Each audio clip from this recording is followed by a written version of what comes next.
Las personas inteligentes tienen un derecho sobre las ignorantes, el único derecho a instruirlas. Emerson R. Waldo. Bienvenidos a una emisión más de su programa Entre Líneas. Nos encontramos reunidos para hablar sobre el tema del derecho laboral.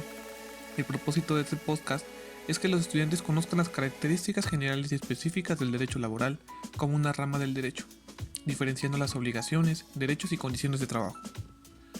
A lo largo de esta emisión abordaremos temas como los fundamentos constitucionales de los derechos laborales y la legislación aplicable en el ámbito laboral, así como las relaciones individuales y colectivas de los sujetos, las condiciones de trabajo y el papel que juegan las organizaciones, como la es la Organización Internacional del Trabajo. Además del momento difícil que estamos pasando por la pandemia que agobia a todo mundo, daremos una breve opinión acerca de este tema, lo que creemos y la información que hemos obtenido. Nuestro propósito principal es brindar de manera clara y precisa nuestra audiencia. Nosotros nuevamente, Leti, Vero Hernández, Vero Benítez y Gibran, estaremos a cargo de esta transmisión. Quédate con nosotros. Bien.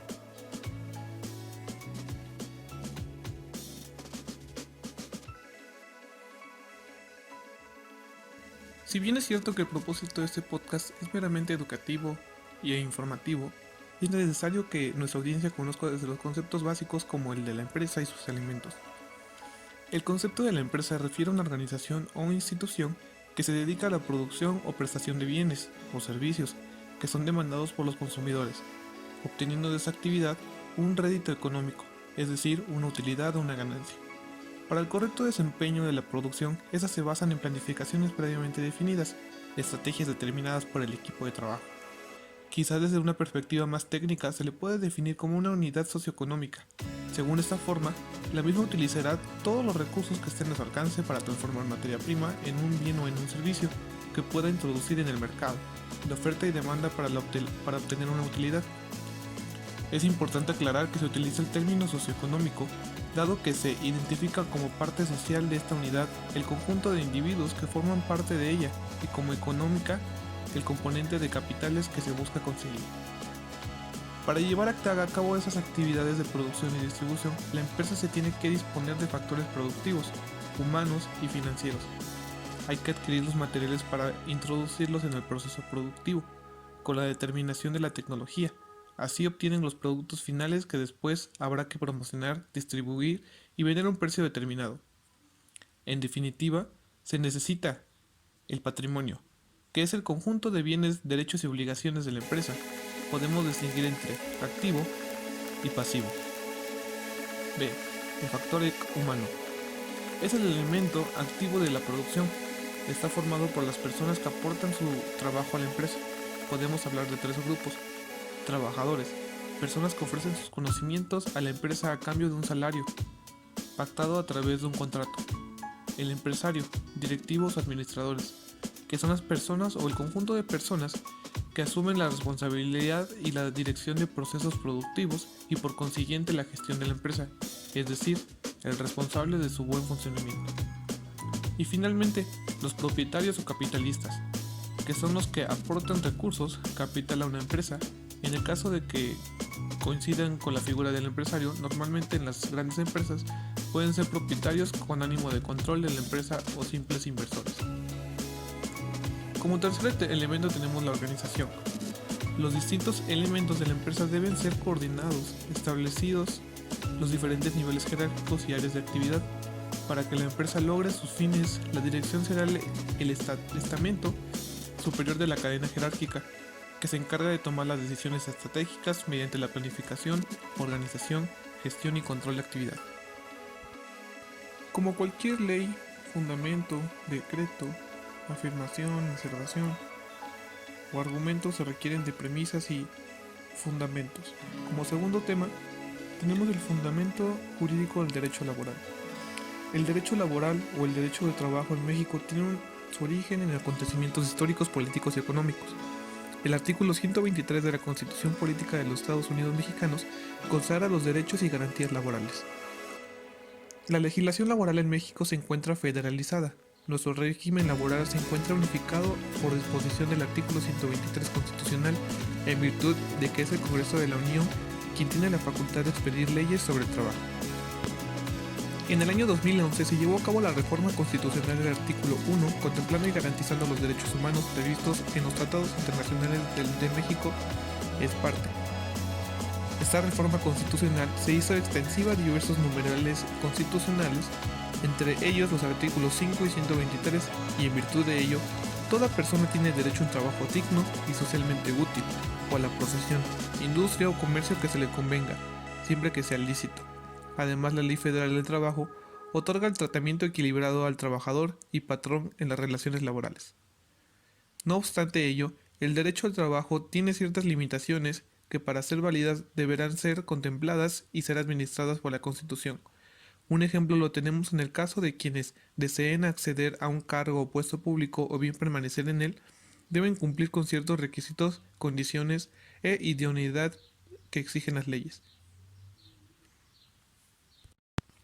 El derecho laboral es el conjunto de normas jurídicas que regulan las relaciones entre el trabajador y el patrón, el contrato de trabajo, las condiciones de trabajo, tales como la jornada laboral, el salario, los días de descanso, las vacaciones, entre otras, las formas de determinación de la relación laboral y la seguridad social.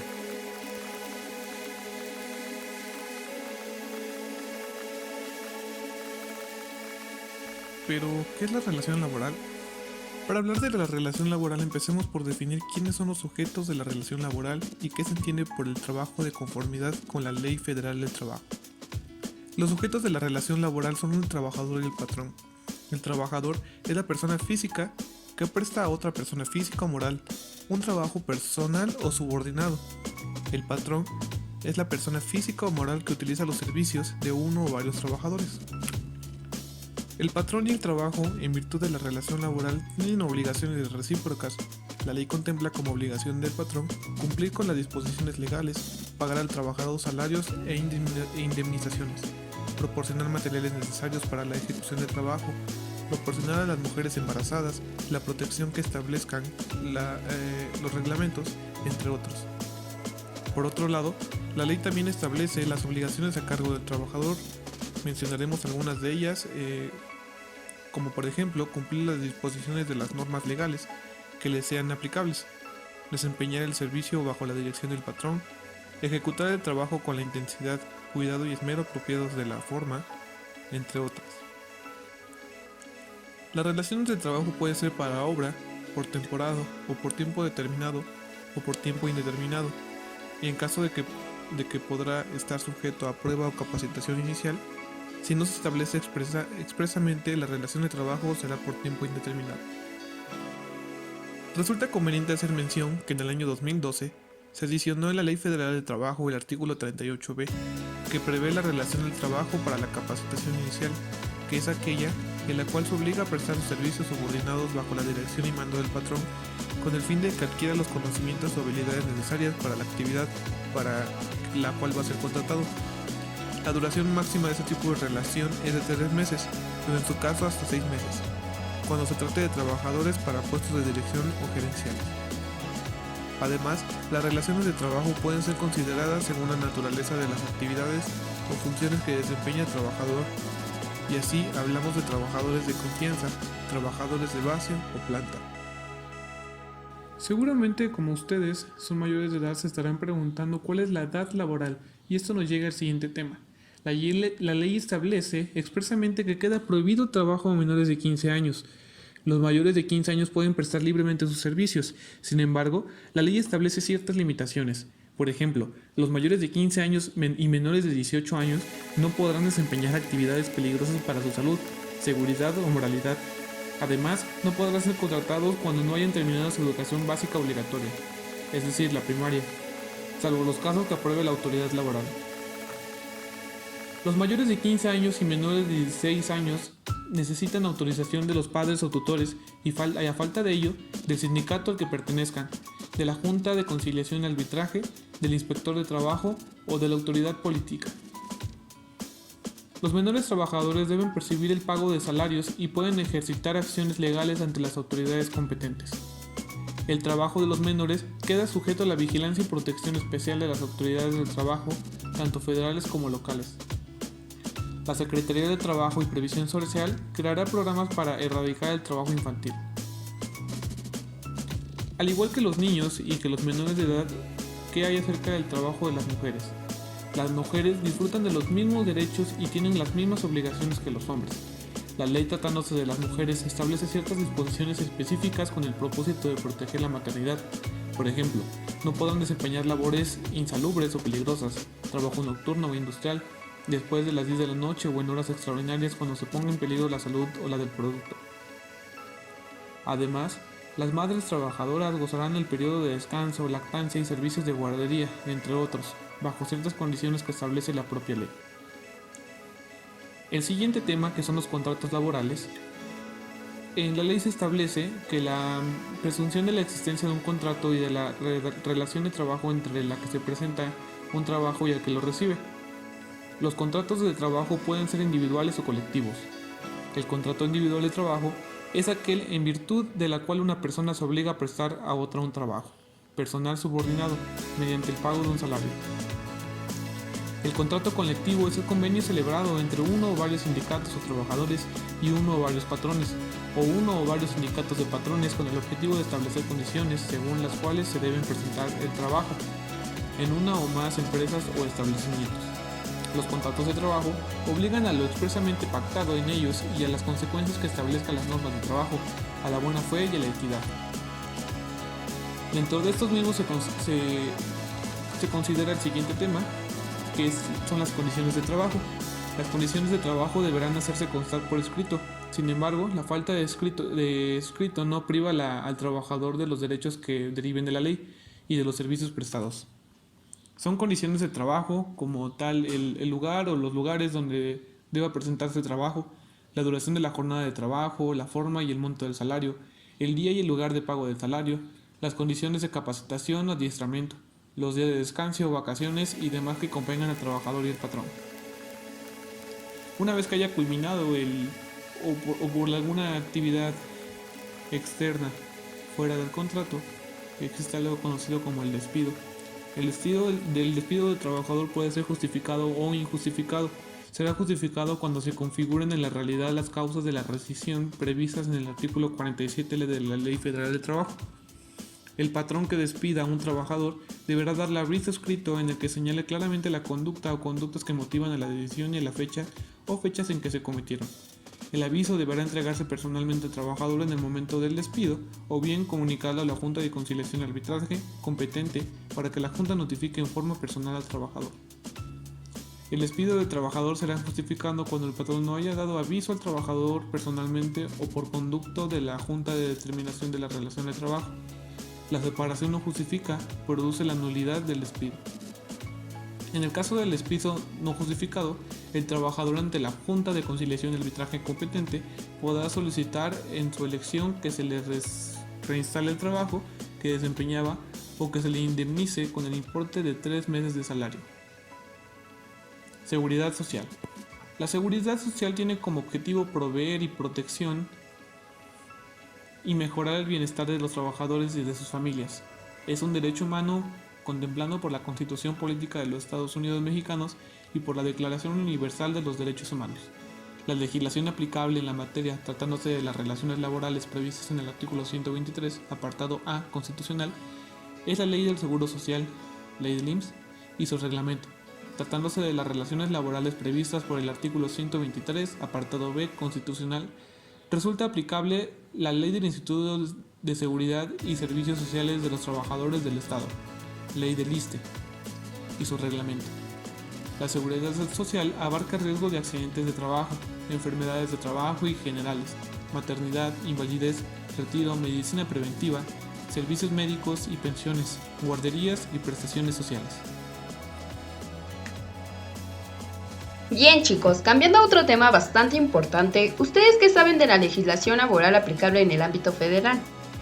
Tengo entendido que el día 1 de julio de 1906, Enrique y Ricardo Flores Magón, en su manifiesto del Partido Liberal Mexicano, registraron la más grande aportación del decenio a la legislación laboral. En su programa político se proponía modificar la Constitución a fin de garantizar al obrero un salario mínimo, la reglamentación a la jornada de trabajo, el servicio doméstico y el trabajo a domicilio, La prohibición del trabajo a niños menores de 14 años, la obligación de los patrones de mantener las mejores condiciones de higiene en las empresas, de instalar en los lugares de trabajo en un estado que prestase seguridad y el pago de indemnizaciones por los accidentes de trabajo, entre otros. Con la huelga de Cananea y el Río Blanco se establecen las pautas que posteriormente cristalizarían con el movimiento constitucionalista, en donde, una vez concluida la lucha armada, se inició la lucha social, efectuándose las reformas indispensables para el establecimiento de un régimen de derecho que garantizaba la igualdad de todos los mexicanos, fincando constitucionalmente las bases de la legislación laboral de México, así como su seguridad social.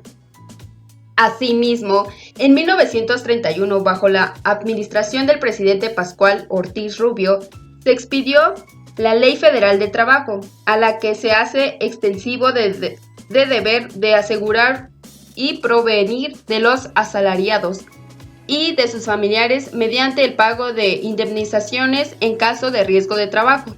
Hemos hecho referencia al artículo 123 constitucional, y en este ámbito debemos vincularnos estrechamente al articulado respectivo del título sexto de la Constitución Política de la República Mexicana, en el que se establece a la base jurídica.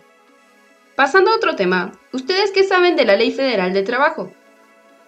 Claro, la Ley Federal del Trabajo de 1970 es la máxima ley de derecho laboral en México y solo está por encima la Constitución Política, en la cual se consagró el derecho al trabajo en el artículo 123, aunque el derecho y la protección del trabajo están presentes en dicha Constitución desde su promulgación en 1917.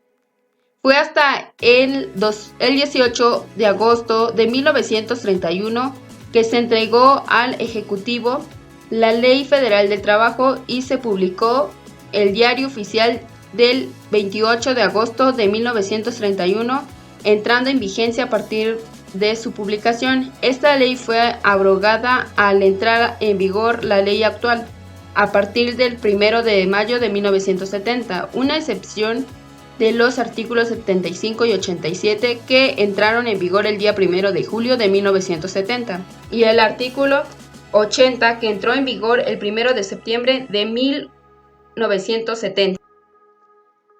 Dentro de esta ley se encuentran diversas normas, las cuales hablaremos a continuación.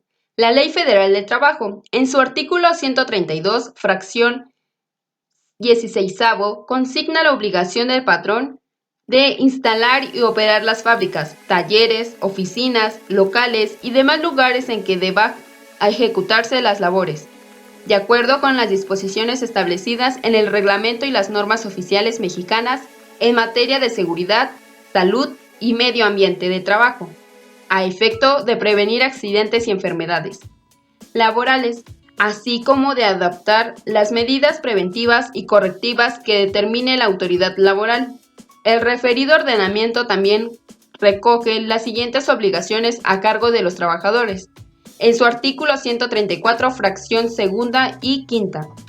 Observar las disposiciones contenidas en el reglamento y las normas oficiales mexicanas en materia de seguridad, salud y medio ambiente de trabajo, y las que indican los patrones para su seguridad y protección personal, y se muestra a los reconocimientos médicos previstos en el reglamento interior y las demás normas vigentes en la empresa o establecimiento, para comprobar que no padezcan alguna incapacidad o enfermedad de trabajo contagiosa o incurable.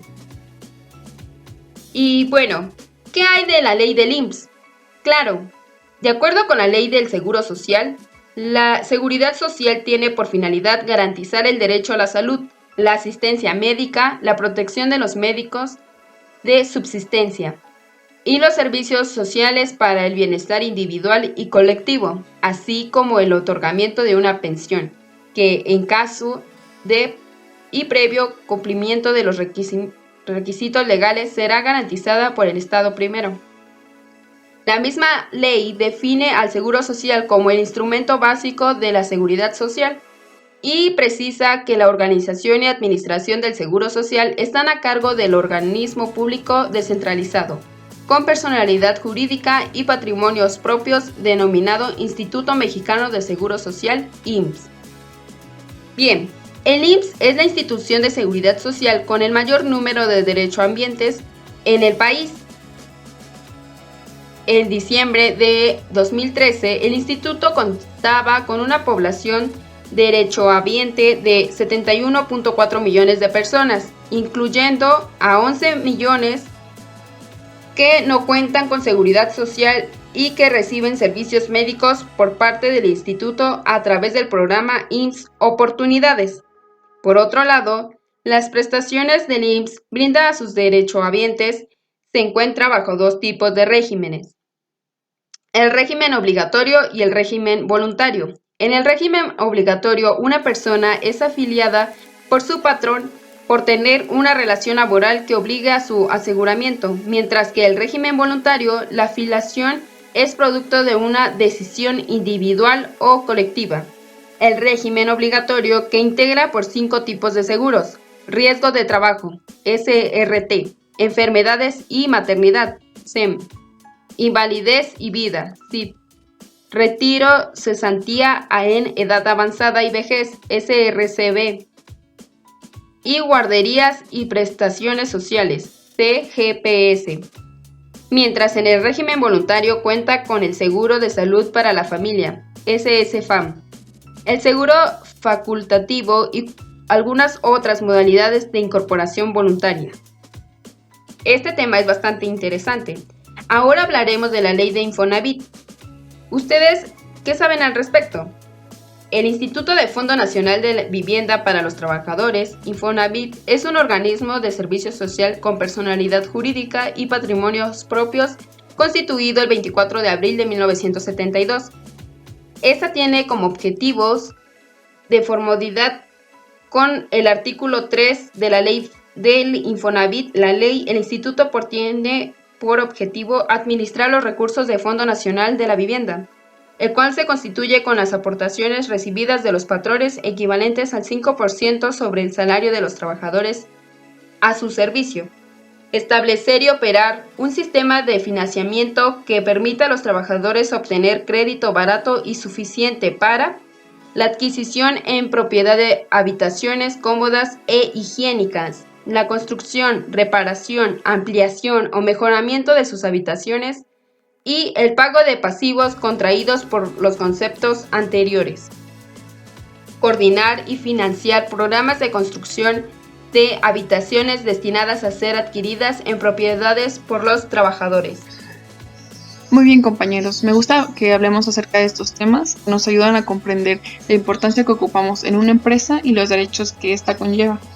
En las relaciones laborales, los sujetos relacionados son los patrones, el trabajador, los intermediarios y los sujetos colectivos.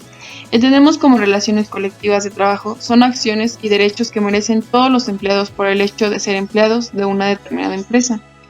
Ahora, la definición del trabajador, el cual es una persona que desempeña un trabajo, servicio o cargo y que son retribuidos por otra persona a la cual se encuentra subordinado.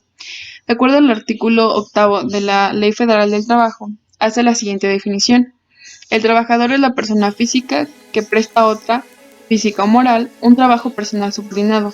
Para los efectos de esta disposición, se entiende por trabajo a toda actividad humana, intelectual o material, independientemente del grado de preparación técnica requerido por cada profesión u oficio.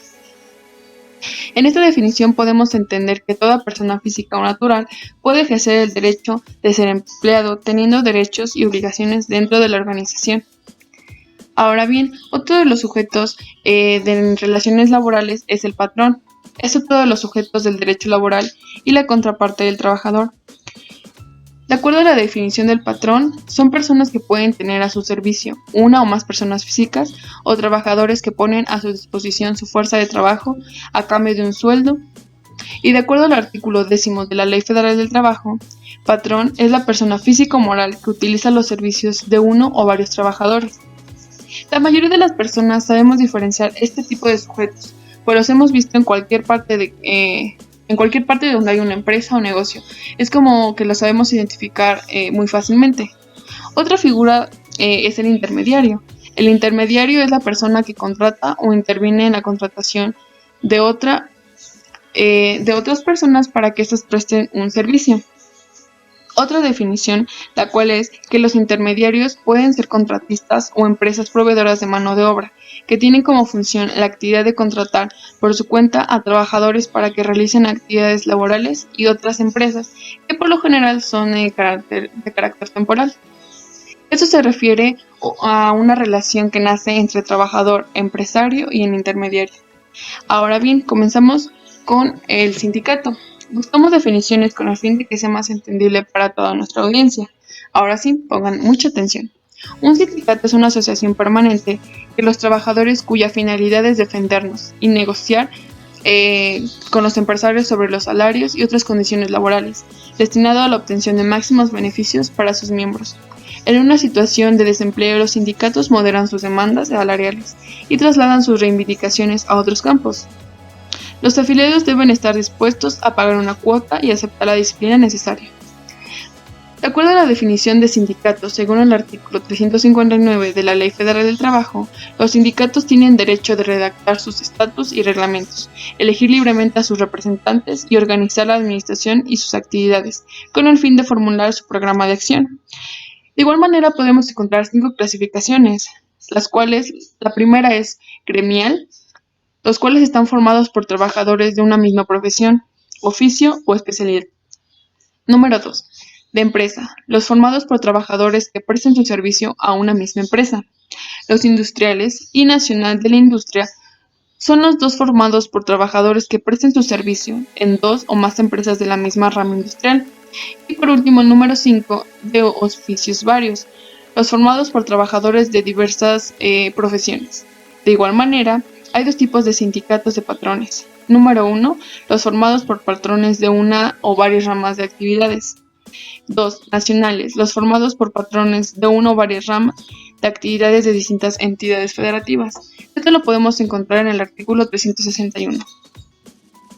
Tal vez, de igual manera, no podemos olvidar que tú puedes formar parte de un sindicato de trabajador a partir de los 15 años de edad. Ahora tenemos claro que es un sindicato, y la duda que tengamos al respecto de estos sujetos de las relaciones individuales y colectivas, podemos consultar la Ley Federal del Trabajo. Ahora, continuando con el tema, hablemos sobre las condiciones laborales según el artículo 123. El artículo 123 hace hincapié a las garantías y prestaciones laborales de la sociedad mexicana. ¿Pero qué es lo que dice este artículo? Toda persona tiene derecho al trabajo digno y socialmente útil. Al efecto, se promoverán la creación de empleos y la organización social del trabajo, conforme a la ley.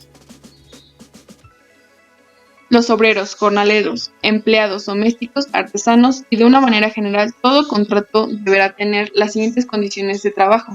Número 1. La duración de la jornada máxima será de 8 horas. 2. La jornada máxima de trabajo nocturno será de 7 horas. Quedan prohibidas las labores insalubres o peligrosas. El trabajo nocturno industrial y todo trabajo después de las 10 de la noche estará prohibido. Y esta disposición no se podrá efectuar a las personas menores de 16 años. 3. Queda prohibida la utilización del trabajo a los menores de 15 años. 4. Por cada 6 días de trabajo se deberá disfrutar el operario de un día de descanso, cuando menos. 5. Las mujeres durante el embarazo no van a realizar trabajos que exijan un esfuerzo considerable y signifiquen peligro para su salud y la relación con su gestación. Gozarán de 6 semanas antes y después de dar a luz, recibiendo su sueldo normal y conservando su empleo. En la lactancia tendrán 2 recesos de 30 minutos durante la jornada para que estos puedan alimentar a sus pequeños. 6. Los salarios mínimos deberán disfrutarse los trabajadores, serán generales y profesionales. Los salarios mínimos generales deberán ser suficientes para satisfacer las necesidades jornales de un jefe de familia en el orden material, social y cultural y para promover la educación obligatoria a los hijos. Se fijarán considerando las condiciones económicas. 7. Para trabajo igual debe corresponder un salario igual sin tener en cuenta el sexo ni la nacionalidad. 8. El salario mínimo quedará exceptuado de embargos, compensaciones o descuentos. 9. Los trabajadores tendrán derecho a una participación de utilidades de las empresas conforme a las siguientes normas. crear una comisión nacional integrada con representantes del trabajador, patrón y del gobierno.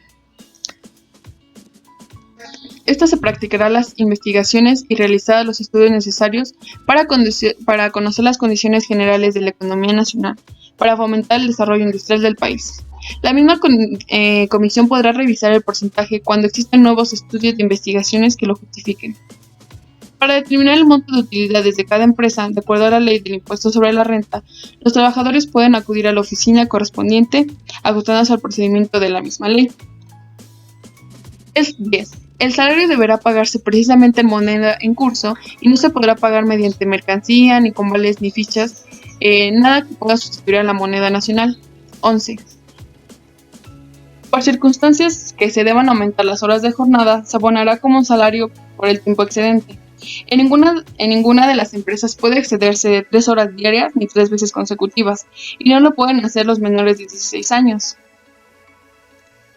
Toda empresa agrícola, industrial o minera, o de cualquier otra clase, estará obligada a proporcionar a los trabajadores habitaciones cómodas e higiénicas, mediante las aportaciones hagan un Fondo Nacional de Vivienda para constituir depósitos y establecer un sistema de financiamiento que permita otorgar a estos un crédito barato y suficiente para adquirir alguna propiedad, tales como habitaciones o casas.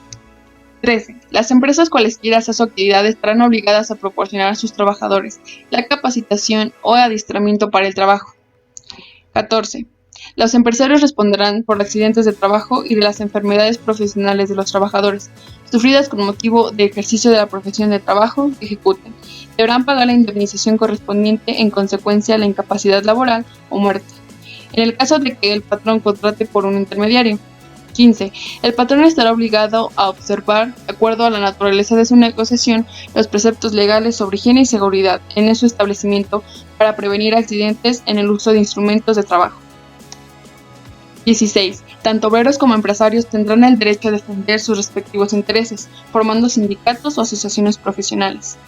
17. Las leyes reconocen como derecho que los obreros y los patronos a huelgas y paros. 18. Las huelgas serán lícitas cuando se tenga por objetivo conseguir el equilibrio entre diversos factores de producción. En los servicios públicos será obligatorio para los trabajadores dar aviso con 10 días de anticipación en los tribunales laborales, señalada la suspensión del trabajo. Las huelgas serán ilícitas cuando los huelguistas ejerzan actos violentos contra las propiedades o las personas. Los paros serán lícitos únicamente cuando el exceso de producción sea necesario suspender el trabajo para mantener los precios de un límite costeable. Si el patrón se niega a someter el arbitraje o cumplir con la resolución, se dará por terminado el contrato de trabajo y quedará obligado a indemnizar al obrero. El patrono que despida a un obrero sin causa justificada por haber ingresado a una asociación o sindicato, partición de una huelga lícita, estará obligado a cumplir el salario. La ley determinará los casos en el que el patrón no podrá ser eximido de la obligación de cumplir el contrato mediante la indemnización. Los créditos en favor de los trabajadores por salarios o sueldos desvengados en el último año y por indemnizaciones tendrán preferencia sobre cualquier otro de los casos de concurso o de quiebra. 24. De las deudas contraídas por los trabajadores a favor de los patronos o de sus asociados, solo será responsable de pagarlas el trabajador. Por ningún motivo se podrá exigir el pago a miembros de su familia ni exigir el pago de la deuda en cantidades excedentes. 25. El servicio para la colocación de trabajadores será gratuito para estos, ya se efectúe por oficinas municipales o bolsas de trabajo. 26. Todo contrato de trabajo celebrado entre un mexicano y un extranjero será legalizado por la autoridad municipal y visado por el cónsul de una nación. 27. Serán condiciones nulas y no obligarán aunque se expresen en el contrato. Las mencionadas anteriormente, en caso de que éstas se violen o no sean llevadas a cabo en la empresa a favor del trabajador, serán nulas. 27. Las leyes determinarán los bienes que constituyan el patrimonio de la familia, bienes que no podrán sujetarse a embargos y serán transmisibles a título de herencia. 29. La ley del Seguro Social y ella comprenderá seguros de invalidez, de vejez, de vida, de sanción involuntaria de trabajo, de enfermedades y accidentes, de servicios de guardería y de cualquier otra protección de bienes de los trabajadores y familiares. 30. Serán consideradas de utilidad social las sociedades cooperativas para la construcción de casas baratas e higiénicas, destinadas a ser adquiridas en propiedad por los trabajadores en plazos determinados. 31. La aplicación de las leyes de trabajo corresponde a las autoridades de las entidades federativas e exclusiva de las autoridades federales en los asuntos relativos a 1. Ramas industriales y de servicios, tales como textil, eléctrica, cinematográfica. De igual manera, los hidrocarburos, la petroquímica, cementera, automotriz, química farmacéutica y medicamentos, celulosas, de aceites, productora de alimentos, elaboración de bebidas, etc. B. Empresas. Aquellas que sean administradas de forma directa del gobierno federal. Aquellas que actúen en virtud de contrato o concesión federal. Que ejecuten trabajos en zonas federales o bajo jurisdicción federal. C. Materias. El 1 es el registro de todos los contratos colectivos de trabajo y de las organizaciones sindicales. La aplicación de las disposiciones de trabajo en los asuntos relativos y los contratos colectivos que hayan sido declarados obligatorios. Bueno, todo esto son las condiciones laborales del trabajo. Todas estas que debemos tener, debemos conocer para que el trato que estemos nosotros recibiendo de una empresa sea lo justo y sea lo más importante. Ahora, cambiando un poco más de tema sobre todo esto de lo que estamos hablando, un tema que es de carácter muy importante es sobre el virus del COVID-19. Es importante mantenernos informados acerca de lo que pasa. El mundo del trabajo laboral se ve afectado por la pandemia mundial del virus, siendo una amenaza para la salud pública, nivel económico y social, pues ponen en peligro la vida y el bienestar de millones de personas. Todos tenemos un papel importante ante la lucha de este brote, las personas y la sostenibilidad de las empresas y de los puestos del trabajo, que son muy importantes. Siendo mi parecer que no solo es responsabilidad de las organizaciones o del gobierno poner todo en orden, ya que somos una sociedad la cual razona y comprende las medidas que se deben tener. Nos dimos a la tarea de investigar un poco acerca de lo que está haciendo en cuanto a la pérdida de trabajos, en las cuales la situación que atraviesa el país, tomando medidas solidarias y la responsabilidad de las relaciones laborales y el respeto a la normatividad y a la condición del trabajo. Y ante esto, la Secretaría de Trabajo y Previsión Social realizó un comunicado ante las malas prácticas que han realizado las empresas con el pretexto del COVID-19, en las cuales que insistan a enmendar sus acciones y a los trabajadores denunciar qué tipo de acciones están haciendo estas empresas al despedirlos injustificadamente. Los están exhortando a los trabajadores a denunciar, ya que estos van a recibir una asesoría legal gratuita por parte de la Profedec, que es la Procuraduría Federal de la Defensa del Trabajo, para que puedan recibir asesoría jurídica. De igual manera mencionó que, de acuerdo a la Ley Federal del Trabajo, el gobierno federal es el único que puede ordenar las suspensiones temporales de las relaciones, digamos que ellas son los únicos que pueden suspender temporalmente las relaciones laborales colectivas ante alguna contingencia sanitaria. De igual manera mencionó que solamente el lapso de 6 de abril al 20 de marzo se han perdido 3.600 empleos, en los cuales pues no debe ser, porque es de una manera que las empresas están tomando medidas que no son legales, despidiendo injustificadamente a los empleados.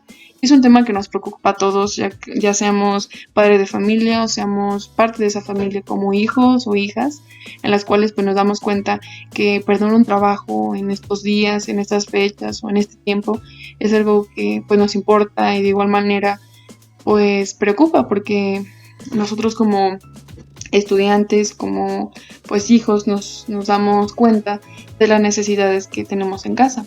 Entonces pues es algo importante que nosotros también reaccionemos y hagamos algo en contra pues de estas empresas, ¿no? Porque al fin y al cabo nosotros damos nuestros servicios, nuestro trabajo hacia ellas y pues esperamos recibir una buena atención por parte de ellas. Y bueno, para tener una reducción en los casos de contagio, el 20 de marzo del 2020 se hizo público como una guía para el control del trabajo, para que en los centros de trabajo tener medidas de prevención y atención en los trabajadores, para que esta situación del desempleo no sea una excusa más para más despidos y desempleos.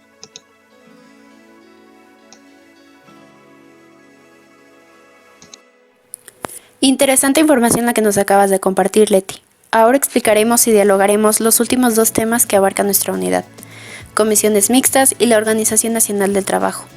Bien, como primer punto, y de acuerdo al Diccionario Jurídico Mexicano, una comisión mixta es el conjunto de personas delegadas o elegidas paritariamente por los trabajadores y los patrones, con el fin de que prevengan, conozcan y resuelvan los problemas laborales, formulen recomendaciones y propongan proyectos que se dirijan a la seguridad de los prestadores de los servicios y a la mayor armonía posible entre los factores de la producción. Ahora bien, estas comisiones se dividen en distintas categorías o clasificaciones, entre las cuales se encuentran: 1. Comisión Mixta de Seguridad e Higiene.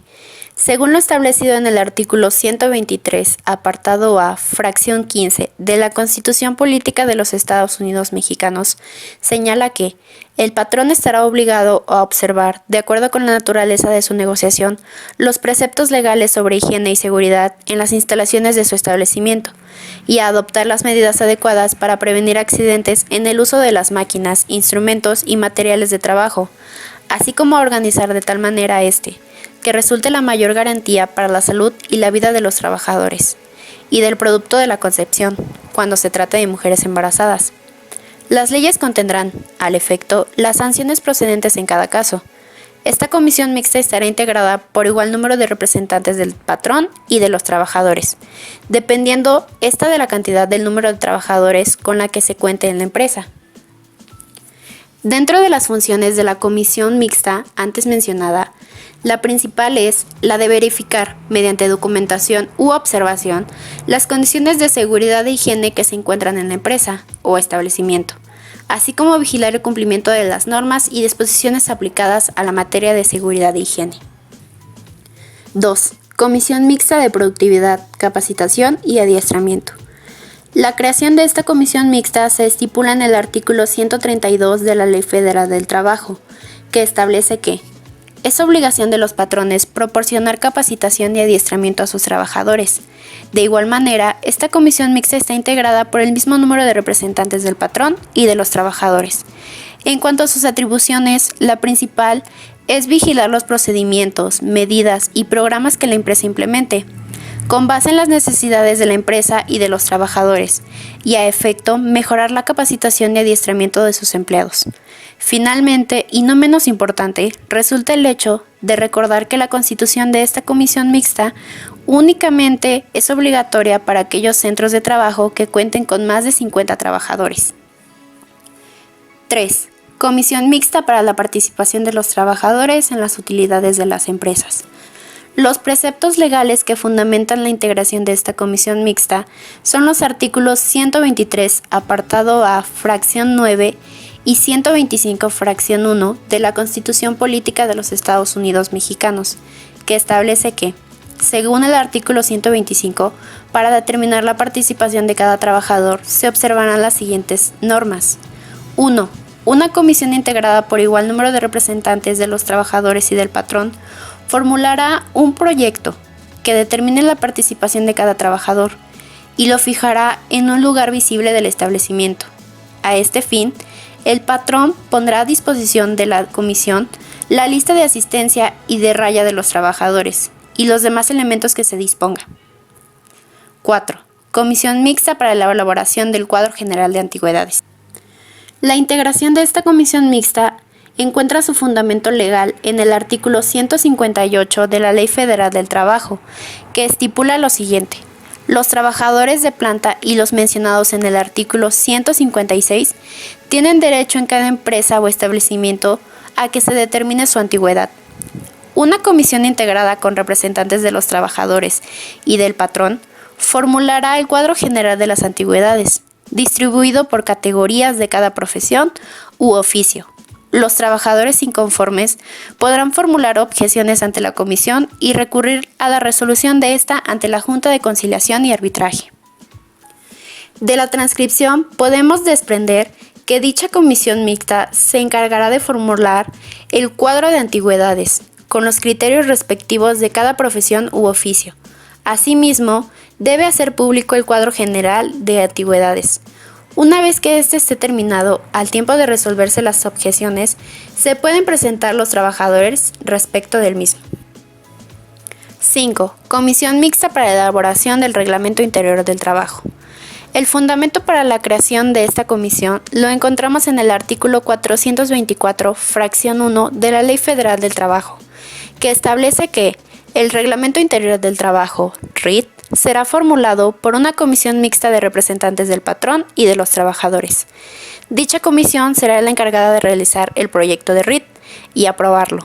En su caso, de esta forma, los representantes de cada una de las partes lo firmarán y el referido documento será puesto en un lugar visible en la empresa, depositándose ante la Junta de Conciliación y Arbitraje competente.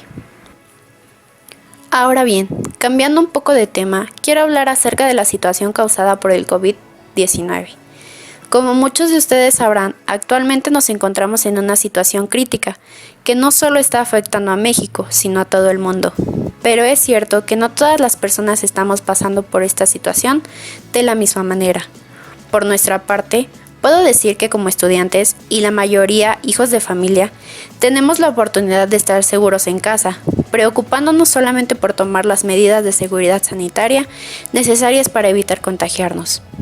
Pero, ¿qué pasa con todas esas personas que son obreros y trabajadores y que siguen allá afuera ganando un sueldo día a día, pues es su sustento para sobrevivir?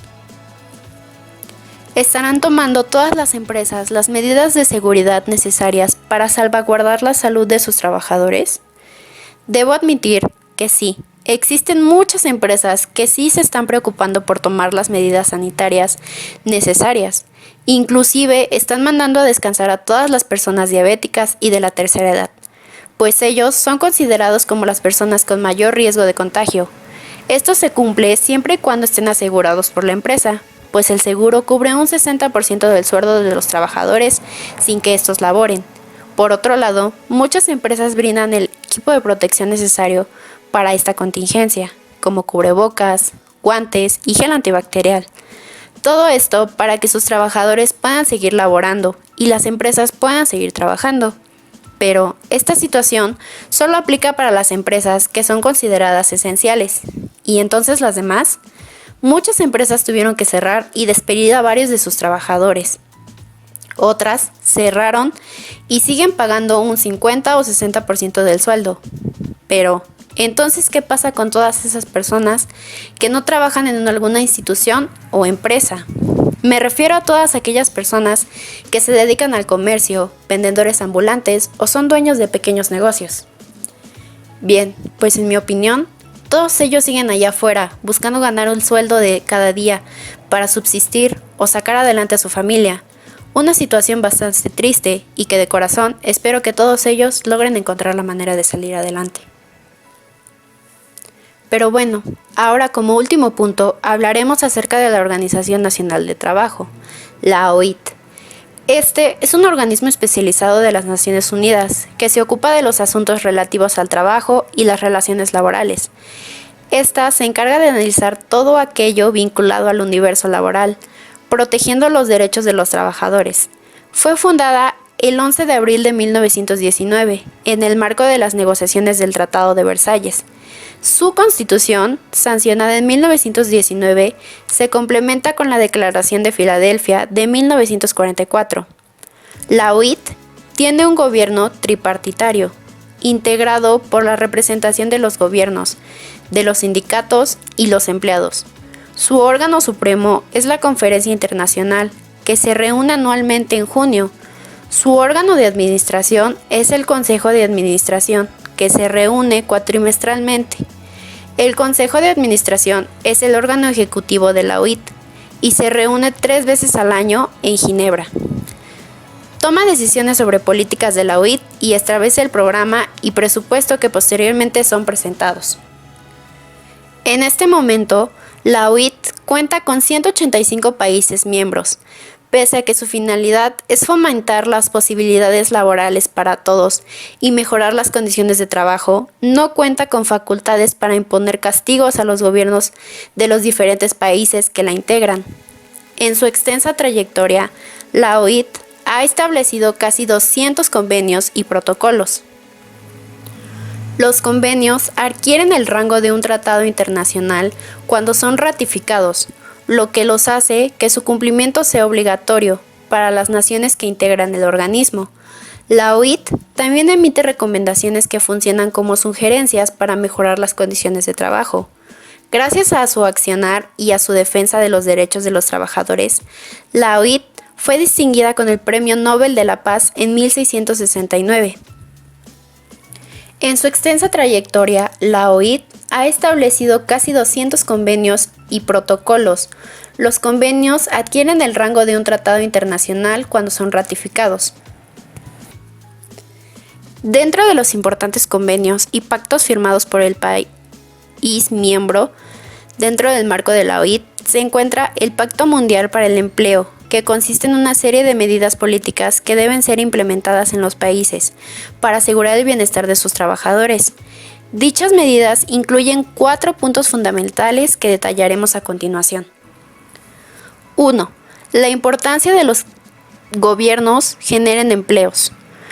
Tanto los dirigentes como las organizaciones vinculadas al mundo del trabajo tienen que adoptar nuevas medidas que aseguren la creación de nuevos empleos, para incentivar el desarrollo y procurar que se deje de existir el desempleo.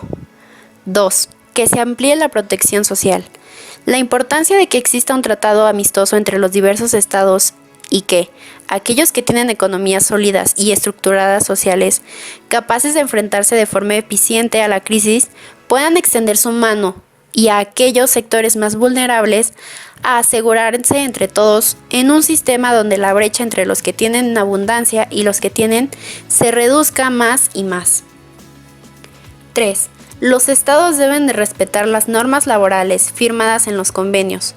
En todos los convenios firmados dentro de la OIT existe una preocupación latente de evitar un derrumbe estructural en la economía del mundo. Por lo tanto, si los países respetan estos convenios y sus normas, es posible que se pueda mantener una estructura vigilanciada sobre la crisis para evitar un precipicio. Además, es fundamental que se respeten los derechos de los trabajadores en primera instancia para trabajar contra la explotación infantil, la discriminación laboral y promover el derecho a la libertad de sindicatos. 4. Los países deben promover la interacción social. Es muy importante que se ofrezcan modelos de diálogo social que promuevan la negociación colectiva y eviten el choque entre diversas posturas dentro de una sociedad. Asimismo, es fundamental que se diseñen políticas que promuevan a la creación de lazos estrechos y amables entre empleados y trabajadores, porque, en definitiva, son los pilares de una sociedad. Y bueno amigos, hasta aquí concluye una vez más nuestro programa del día de hoy, esperando que haya sido de su agrado y les sirva de información. Agradecemos su presencia y atención una vez más en esta ocasión, y esperamos que se estén resguardando en sus hogares y tomando las medidas necesarias de prevención. Como conclusión, puedo agregar que una vez más me llevo conocimientos nuevos en la materia, y pese a que en esta ocasión la situación en la que este programa fue escrito y grabado no fueron las mejores ni las más esperadas, me llevo una experiencia satisfactoria, pues el equipo logró sacar a flote ese trabajo. Además, me di el tiempo de reflexionar la situación por la que México está pasando en este momento. En el ámbito laboral, una situación crítica, pues muchos de los trabajadores necesitan seguir trabajando día con día, poniendo en riesgo su salud a consecuencia de que son ellos el sustento de muchas familias mexicanas que viven al día con el sueldo que reciben. Es una situación dura, pero de la cual estoy segura que saldremos adelante, pues los mexicanos nos caracterizamos por ser fuertes, unidos y trabajadores, encontrando siempre la manera de salir adelante, por lo cual estoy más que segura que de esta saldremos todos juntos. Bueno, pues después de escuchar y analizar estos temas, en lo personal son muy importantes conocerlos, ya que pues estar informado y preparado te va a servir para alguna situación, a lo mejor a futuro. Y bueno, anteriormente desconocía cuáles eran los sujetos que estaban relacionados de manera individual y colectiva. No sabía que eran los sindicatos de trabajadores.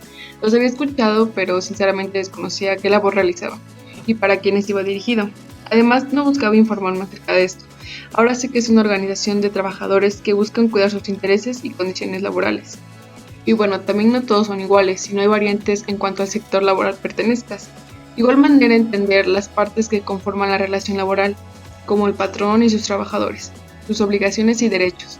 Ahora sé qué hace cuando un patrón que despide injustificadamente a un trabajador, ahora lo cual lleva por ley una liquidación. Las vacaciones y el aguinaldo también son derechos de los trabajadores que deben gozar. Bueno, fue un gusto trabajar con mis compañeros. Te esperamos en la siguiente emisión y esperamos que este corto video haya sido de provecho y de una fuente de información buena para todos ustedes. Bien chicos, como conclusión, cabe destacar que los temas que expusimos el día de hoy son de gran importancia para cada uno de nosotros como para la sociedad en general. Realmente, vivimos en un ambiente en el cual desconocemos totalmente las leyes. En nuestro caso, el día que ejerzamos como ingenieros en logística, tendremos más que nada el conocimiento de en qué consiste la Ley Federal del Trabajo y cómo podríamos defendernos ante alguna contingencia, accidente, etc. Al igual, me parece un tema de suma importancia la ley del IMSS. Jamás había escuchado de esta, y me parece que saber cada aspecto es muy fundamental, ya que en este tiempo es bastante complicado lo que estamos viviendo con la pandemia del COVID-19. Y conocer de esta ley nos ayudará a concientizar un poco más y asimismo saber todos los beneficios con los que contamos. El mundo está lleno de exigencias y constantes cambios. Un ingeniero en logística juega un papel importante dentro de toda modificación, pues somos los actores de la reingeniería de procesos y elaboración de planes de contingencia. Un ingeniero en logística es el encargado de ejecutar y administrar procesos de movilización complejos a través de una empresa dentro de una extensión territorial determinada, en este caso, México. Es por eso que la importancia de la logística dentro de una contingencia es inminentemente necesaria. Al mismo tiempo, y en relación a los cambios que se generen, es importante conocer los derechos de los operadores de dichos procesos, los cuales se fundamentan dentro del derecho laboral y sirven de soporte social desde la perspectiva de empleador y empleado. Un ejemplo muy claro es el trabajar horas extras y que éstas sean remuneradas conforme la ley lo indica, los despidos injustificados, la reducción de sueldos, entre otros. Es solo cuestión de perspectiva. Claro que como empleado se tienen necesidades, pero como empleador se tienen aún más. De igual manera, los beneficios irán en proporción. Las leyes son estrictas y apoyan a ambas partes. Sin embargo, es importante conocer el derecho laboral, pues uno nunca sabe de qué lado le toca jugar.